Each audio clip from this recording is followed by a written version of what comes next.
Alright guys, so today we have an awesome car on the channel. Today it is actually a Lexus LS 430, and we're going to be installing a few things. One of the biggest things that we're going to be installing is a Grom head unit upgrade, so that way we can get Apple CarPlay, Android Auto, and everything like that installed on this. But if you guys know about this Lexus, it is a 2004 Lexus LS 430, which has a touchscreen with navigation and all that other fancy stuff, but obviously 2004 CarPlay and all those other things were not a thing back then. So this Grom unit will actually piggyback off of the factory harness, so you keep all the factory stuff, and then it'll just be a separate unit that ends up going into the glove box. You might be able to shove it behind here, but for a cleaner look, going to the glove box is probably the best way to do it. So that'll be one thing. There was a few other things that I kind of started doing off camera, but we got a few other weather strippings to do. We have to see if this fan oscillating motor works on this old head unit and try to swap it over, because one of the vents are broken on the one there. We have the actual Grom unit. We have some window visors, and there was a button that I had to replace on the trunk that I had already replaced. So, and then we also upgraded some of the air filters, because surprisingly enough, this car has like 8 air filters on the inside. Maybe that's exaggerating, but every single seat has a air filter underneath it, and then there's a cabin air filter, there's a air filter in the back right there, and then there's air filters, and then there is one on the door, and then there is one under the seat. We actually already replaced those. I'll throw up a few pictures of some of the old ones and the new ones, but those were also replaced as well. But yeah, we have a few little things, but the biggest thing, like I said, want to get this Grom unit installed and get these welder strippings done on the back, because these ones are actually starting to tear and rip a little bit, so that'll be something too that we're going to get rid of and fix. So let's hop on it and let's get these rear ones ready to go. That way this car can be brand new again.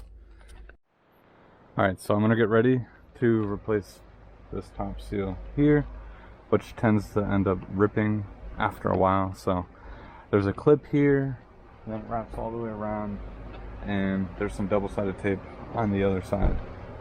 So we're just going to take this off. So it's probably easier to open up the front doors and go at this strip, and then this is the taped side.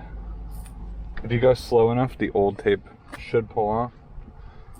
Alright, so this seal is pretty much off. It's not in terrible condition, but it definitely was starting to show its age of 20 years. Now we got to clean all the residue off to get ready for the new one. After about 10 good minutes of scrubbing away at that glue, I got all of it off. So now I'm going to go in with some isopropyl alcohol, give everything a good wipe down. I already gave everything a wipe down, but I'm going to just make sure it's prepped good for the double-sided tape. So this is the part number we're going to be using, 67888-50030, and this already has the double-sided tape on here already. And when you're doing all of this, pretty much everything snaps right into place. I did see there was another piece of little tiny double-sided tape on the end here, so just peel that off and make sure you press it on. But now I'm pretty much left with the double-sided taped portion of this. Alright, so I just got all the weather strips on the outside of the doors replaced, and they all fit up really good. The backs are actually way easier to do as long as you can get the glue that holds this portion on off. I found it easier to like kind of pull a little tighter on this as you're pulling off. It kind of makes the adhesive stretch a little bit. So that those are done, as well as the top ones. So I definitely do want to say the front ones are fairly easy. The front ones are fairly easy. You just got to pop off a clip here, press it in along here, and then it goes under this piece of plastic right here, which then there is 2 tabs that you got to pull out. I found it easier to kind of unravel this and pull the weather stripping away from it. That way it kind of stretches this out and you can get in there and kind of squeeze, because these are weirdly shaped clips. I'll throw a picture up really quick right here, but they are weirdly shaped and you just got to squeeze them and then you got to pull out. There's no way to really get behind here other than just pulling it back and then squeezing and then pulling off the clips. So now that all that's done, let's move on to getting the actual visors on now. So we have new visors to go along here, so let's get those out and get them prepped and ready to go on. All right, so I got it looks like these are OEM visors. I didn't know that they were OEM, but so we got these visors for the front and rear windows. Let's open these up, kind of get them laid out. Everything looks like all the instructions are in Japanese, so hopefully you guys know how to speak Japanese, but this is the part number we are using. So let's open this up and see. I'm going to assume the longer ones are the front ones. So it also looks like there's some hardware too, so we'll figure out how these actually mount. Let's take out the front ones first. All right, so I just got the passenger side all done. I really didn't talk much because I didn't know what I was doing. So, but now that I know, there's a bunch of clips and pins that go with these, because I guess OEM or Toyota has a second way of holding on other than double-sided tape, which is kind of cool. So, and I was trying to understand these instructions, and after using Google Translate, I did figure it out that this is kind of like the anatomy of the seal underneath that you want to hook. These have like a little hook on them. They'll go underneath the seal of the window and they'll kind of just latch in there, and then there will be some push pins and holders that you have to put in that go through the holes right there. So, and this says Celisor. I don't know what that is, but it was an OEM Toyota part number, so not sure what that is, but it looks super nice. So now that we got this, let's hop on the other side, knock those out real quick. And I do want to point out there is one, or I should say 2 longer ones that will go on the front because it sticks farther out, but all the rest of them are the shorter ones. So just remember that as you're doing this.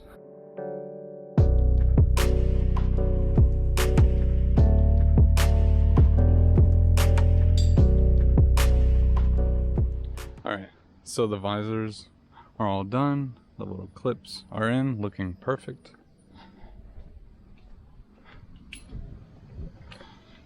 Same with the other side. Everything lines up perfect. So now that we got all that, let's hop onto this Grom V-line box. So looking over everything, it looks like we got a bunch of splitters, an external USB, a microphone, a GPS, and then a mounting bracket for this thing. So we're gonna try to put this in the glove box.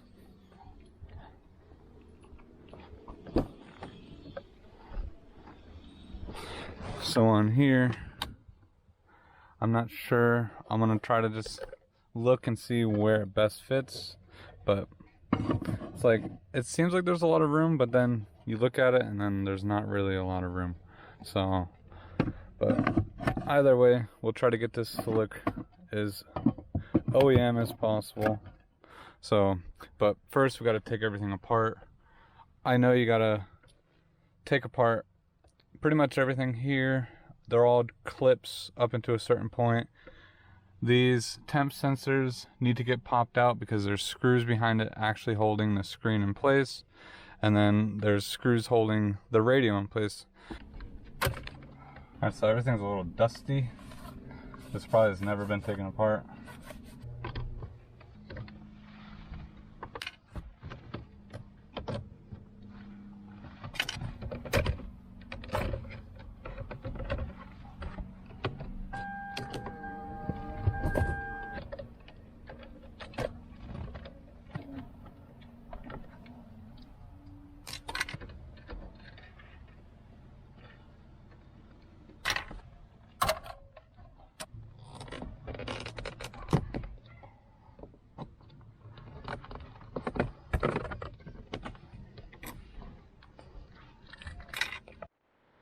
Alright, so after about 10-15 minutes of finagling, like I said, after you pop these switches out, these switches are probably one of the worst switches to get out, just because you don't want to damage any of this soft text like material, because it's like, you'd think it's pretty hard, but as soon as you start getting a pry tool around there, you easily start seeing a dent in.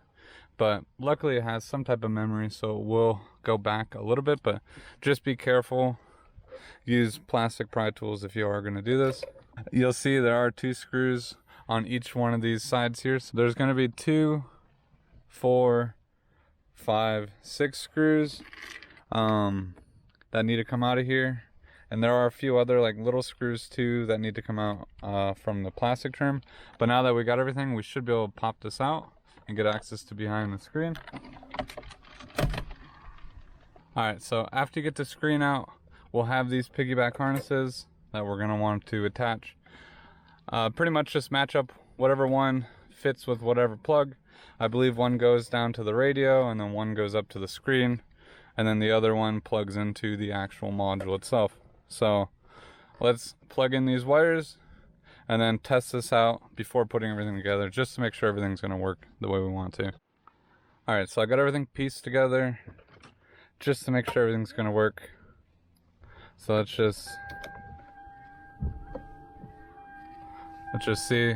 So luckily this is turning on. AC is blowing.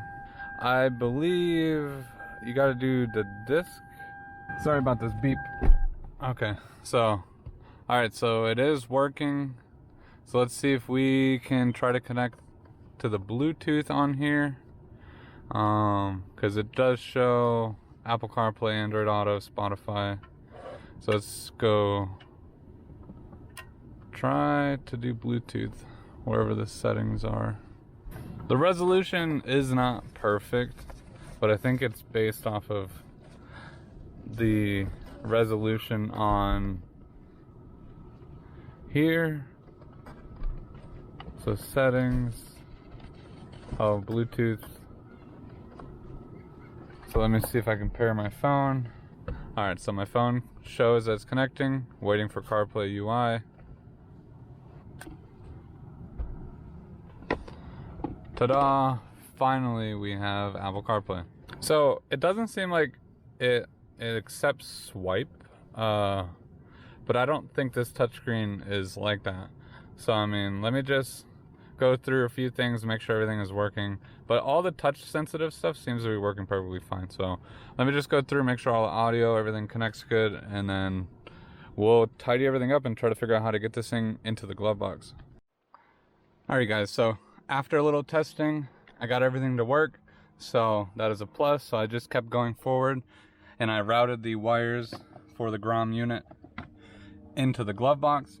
So I don't know if other trims, from what I've seen, are slightly different. They have 2 different glove boxes. This one only has the one glove box, nothing underneath it. So I just went the easiest way, because there's like no room inside here at all to like go to the back, because otherwise you would really never be able to fish the wires. So I went right up over here in the corner. Not sure if you guys can actually see the hole or not.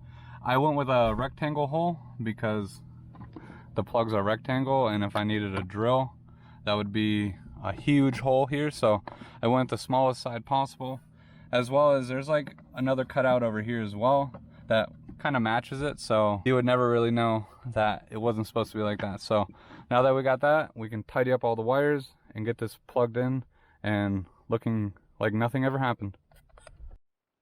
Alright, so I got pretty much everything buttoned up except for this, because I still want to run this USB up and over into the cigarette lighter, so that way we will have a USB plug here, so that way we don't have to have one dangling around if we want to have like wired CarPlay or anything like that, or just to charge your phone in general. So we have to get that ordered and then we'll get that put in. But once that is in, everything should be functional. I mean, I was already testing and everything was working fine, but just to hide this wire and button this up, then we will be perfectly ready to go. Alright, so now that we got the radio pretty much all situated with Apple CarPlay, everything like that, it's running pretty good. One of the biggest issues that we're having on this car as well are the speakers. A lot of them are rattling, especially the rear one. So we're gonna go take a look. We got this refoam kit, which 99% of the time, this is the reason why you're having rattling issues or something is sounding horrible. Luckily, Simply Speakers offers a kit. They pretty much offer a kit for pretty much every car that has this type of issue. So pretty much a lot of Toyotas, Lexuses. This is literally just the foam and glue that tends to go bad after a certain amount of time. So let's start with the front ones. Those will probably be way simpler, and then we'll move on to the back ones, which I know for a fact. I'll show you a small clip as I was investigating on this. The rear, which I believe is the sub, it's in the middle back of the trunk. So that one is completely dry rotted, and so let's just move on. Let's start with the front one, pull off the door panel, and get that one replaced. All right, so we're gonna start on the passenger side because I know there is some rattling coming from the speaker. So to get this off, there's a few screws. You'll have to pop a panel off here. There's a Phillips. There's one inside of here. There's another Phillips. You'll have to pop off the window switches by just lifting up. There's a clip in here. I don't know if there's a Phillips or not in here, as well as there's a few screws under the weather stripping on the bottom of the door as well. So once you pop those off, you should be able to pull it up, pull it out, and then pull it up. So let's give that a shot.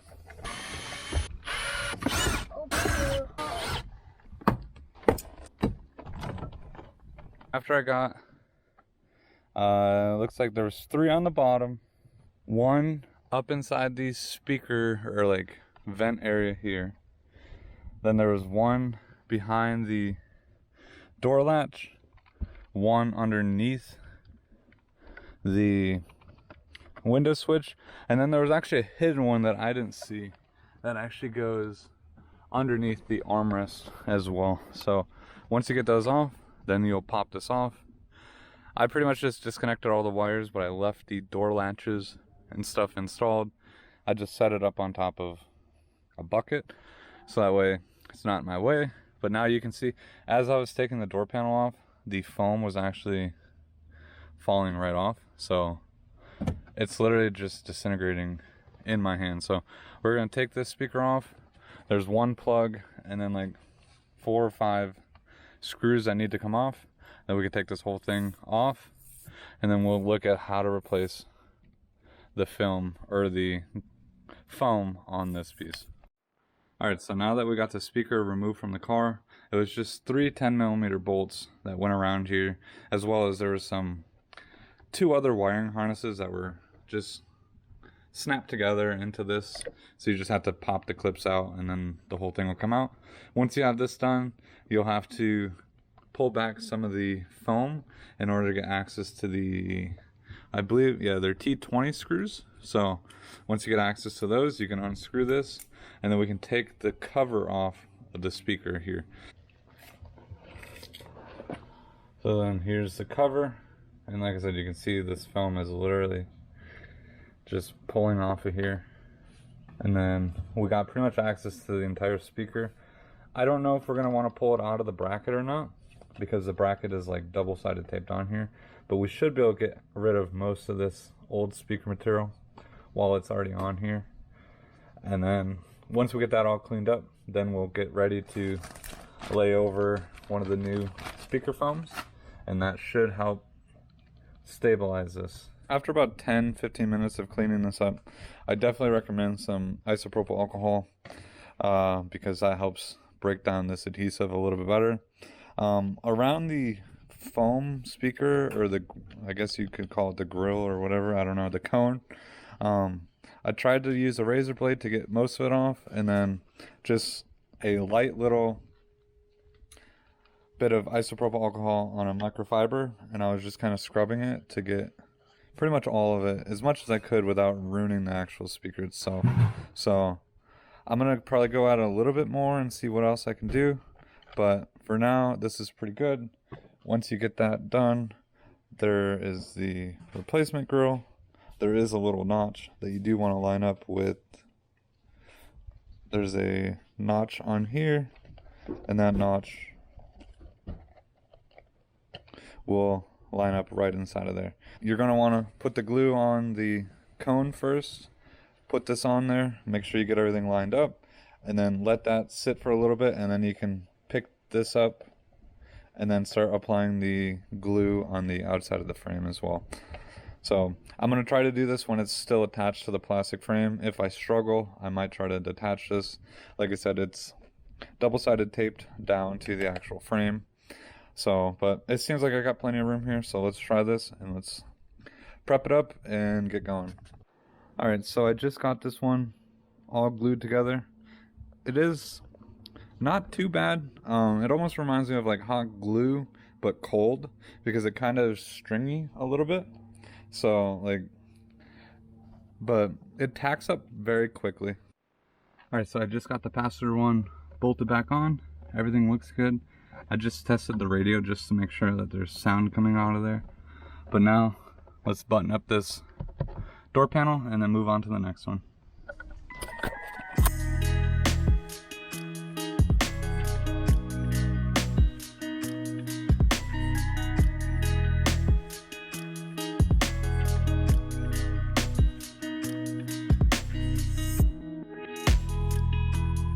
So I'm putting this thing back in here. I did want to note that it definitely looks like someone has been in here before. Somebody looks like they put some painter's tape over that piece of foam. So I wonder if I should just try to glue that back together using that same glue. And so that way we don't have painter's tape behind the door. Alright, so I just took out the rear one, and it actually didn't look too bad. But as soon as you press on this foam, it literally cracks. So just because it looks good doesn't mean it's still good. So we're gonna replace this one just like the front ones. Alright, so I got all 4 door speakers replaced. I mean, this is pretty much what all the foam was doing. It literally is just disintegrating as you touch it. So all 4 doors are brand new now, all refoamed, and it sounds really good. The only one I have to tackle now is the subwoofer in the trunk. So there are a few different ways to do this. Some people take the rear seats out, and some people actually just cut out a little bit to get access to the bolts. We'll see what we want to do with this one. Either way, you'll never know what happened, but if we cut some of the foam around the speaker from the back, it'll make it way easier, as well as for future, no one will have to take out the entire seats in order to change that speaker. So let's dive into that and see what we can do. Alright, so I just got the last speaker out, which is the sub, and this one was completely destroyed. And I did it the easy way, I guess you could say, is I did not take out the rear seats, and I just trimmed up some of the back pieces here, and then just folded it out so I can get access to the 4 bolts. And then once we put this back down, we'll tape it shut and then put the speaker grill over it, and then you'll never know. So I know some people are against that, but this is perfectly fine. Talked with the owner, everything. He said that's perfectly fine to do this. Everybody does these on these LS 430s because it's such a common issue. So we're gonna take this one out of here, clean it up. This one, like I said, was completely destroyed. No foam was left, and it was pretty messy. So let's get this one out. Got the last foam piece, and then we will get this one in and sounding amazing. The speaker all back in.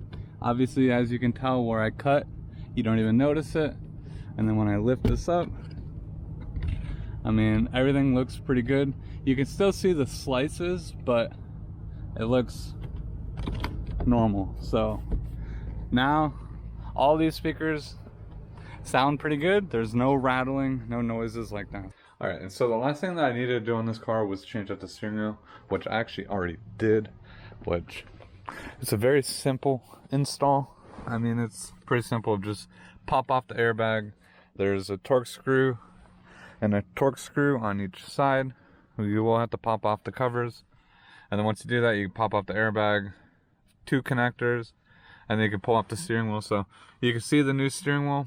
It's pretty much just an OEM steering wheel that was refinished. Here is the old one.